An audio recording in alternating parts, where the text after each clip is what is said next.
Saudara, buntut ledakan di SMA Negeri 72 Jakarta, pemerintah akan membatasi akses game yang mengandung kekerasan seperti PUBG. Kami bahas bersama dengan Komisioner KPAI, Dia Puspitarini yang telah bergabung bersama kami di Kompas Petang. Selamat petang, Mbak Dia.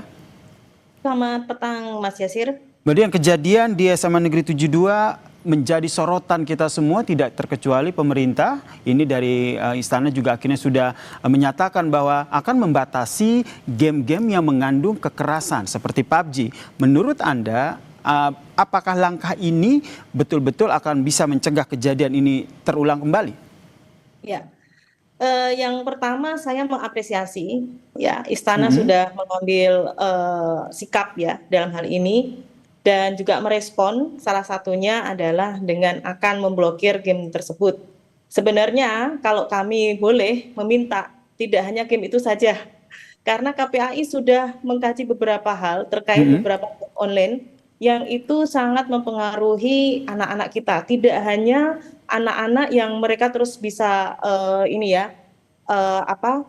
main tembak-tembakan mungkin ya, tetapi lebih dari itu unsur kekerasan dalam game online yang pernah kami sampaikan pada Kominfo kala itu dan sekarang Komditi itu banyak, Mas. Berarti KPAI Bahkan sendiri, Mbak Dia, maaf saya potong, sebagai ya, penegasan begitu, berarti KPAI sendiri sebenarnya sudah ada kajian yang menyimpulkan bahwa game-game yang mengandung kekerasan, game-game yang mengandung kekerasan tersebut berdampak buruk ya terhadap anak ya?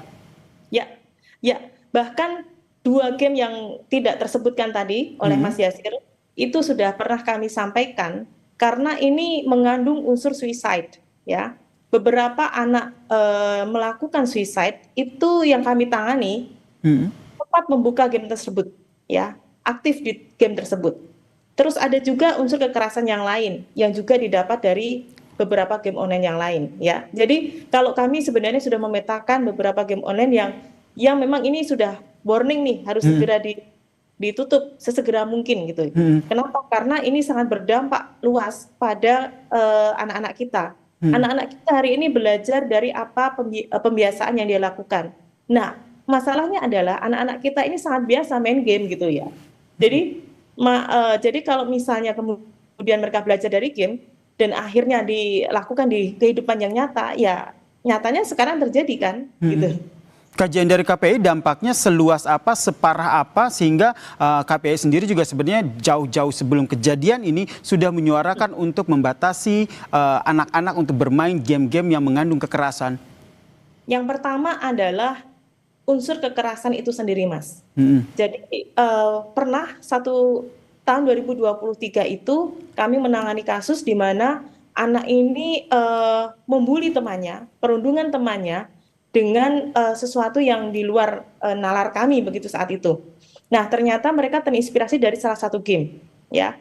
Kemudian kami juga pernah mendapati kasus di mana anak-anak ini secara bergerombol juga melakukan perundungan pada temannya. Ternyata mereka juga terinspirasi dari satu game. Ternyata kami juga menangani kasus yang lain, di mana anak mengakhiri hidup atau bunuh diri, itu juga mereka belajar dari salah satu game sebelumnya. Ya, percobaan bunuh diri, kemudian sampai mengakhiri hidup.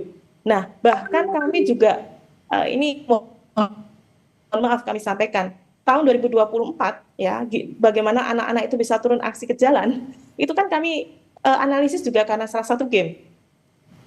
Nah, itu runtutan-runtutan di mana kami mendapati bahwa tidak hanya unsur kekerasan, tidak hanya unsur pembiasaan sehingga anak-anak bersikap kasar ya, tetapi lebih dari itu bahwa game itu sudah dipakai untuk, mohon maaf, berkoordinasi. Kemudian mohon maaf Mas, tambah satu lagi ya, tawuran itu juga mereka janjiannya lewat game gitu ya. Oke. Nah, Sangat sehingga mengkhawatirkan ya, sangat memprihatinkan. Kemudian kita KPI, tadi Mbak Dia bilang bahwa KPI sendiri sudah pernah melakukan rekomendasi atau sejenis audiensi begitu dengan Komdigi. Saat itu apa respon ataupun feedback dari Komdigi? ya, buktinya sampai sekarang gamenya masih, Mas. Tidak hanya Komdigi ya, Kominfo sebelumnya pun sudah kami surati bahkan. Tetapi ya kami sayangkan ternyata hingga hari ini tidak ada tindakan dan kita lihat saja ternyata kan semakin banyak ya korbannya, semakin banyak anak-anak yang mohon maaf mereka mendapatkan insight kemudian mencoba untuk merealisasikan di kehidupan nyata dari game gitu Mas. Dan akhirnya Mensesnek sendiri akhirnya sudah angkat suara ya akan bakal membatasi sejumlah games yang mengandung kekerasan begitu. Ini menurut Anda langkahnya hanya sampai di sini saja atau perlu langkah konkret lainnya? Mengingat apa yang tadi Anda sampaikan Mbak Dia, dampaknya sudah sangat mengkhawatirkan bagi anak-anak. Ya, tampaknya tidak hanya sampai di sini Mas. Ini harus ada sustainability, keberlanjutan. Mohon maaf, oke kita memblokir. Katakanlah sudah kita blokir ya beberapa situs. Tetapi blokir saja tidak cukup. Kita harus memberikan literasi kepada anak-anak kita, orang tua untuk lebih aware apa mana yang memang baik untuk media sosial anak-anak kita. Nah, sebenarnya sudah ada peraturan ya, peraturan pemerintah tentang penggunaan media sosial ya kan. Terus pembatasan usia itu sebenarnya sudah ada.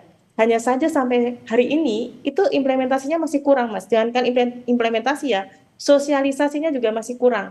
Sehingga saya masih mendapati nih beberapa anak-anak kita ya yang ternyata juga masih saja melakukan kekerasan. Ternyata ketika kami tanya dari mana mendapatkan ini informasi ini, wah saya sudah biasa main game. Oh oke deh. Ya akhirnya kan kejadian yang tidak kita nyana-nyana terjadi juga gitu ya Mas. Oke, harapannya ini Mensesnek yang sudah angkat bicara ini tidak hanya jadi wacana ya, tapi tetap terrealisasi.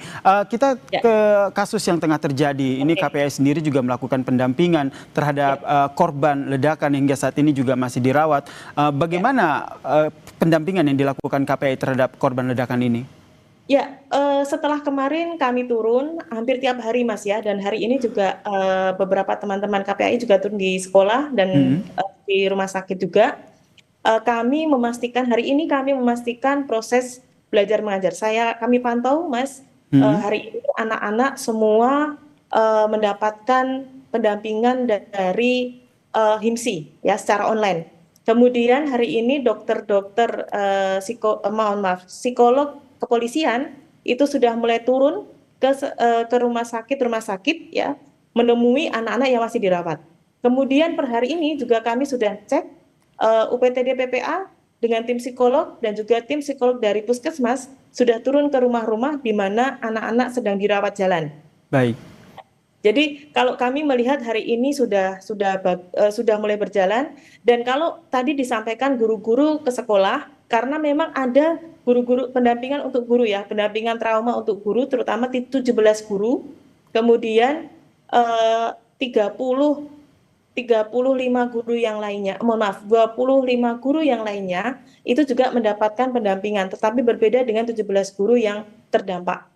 Ya, gitu Mas. Jadi semuanya kita pastikan hari ini mendapatkan pendampingan pasca trauma gitu. Baik, terima kasih Komisioner KPAI Mbak Dia Puspitarini telah berbagi informasi bersama kami di Kompas Petang. Salam sehat Mbak Dia. Terima kasih Mas Yasir.